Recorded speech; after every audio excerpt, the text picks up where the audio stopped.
Good morning mga palanggali vlogs. August 27. Pabonus today. Guide na ito kung nga adlaw sa 0 1. Pwede nyo 0, pwede na I1. Pwede nyo uban ko sa mag-uban po na sila. So, pwede mo mag 201, 401, 501, o 8C801. Kung ganahan mo, no?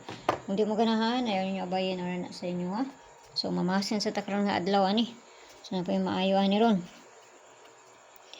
So, ang pera nito gahapon is si 82. Pwede ninyo parisan kung na may kapares. So, pera na ito ron si 57.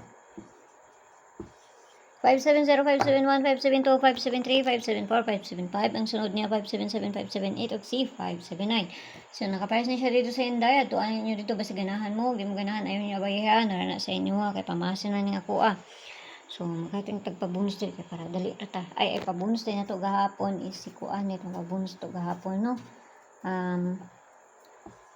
Kani, man itong pabunus gahapon. Or si 019. Kung ganahan mo, ha. So, pwede kayo na inyo na kay guide food ba yan nato sa 01. Kaigang, So, ang pabunus na to karon nga adlaw is si 097.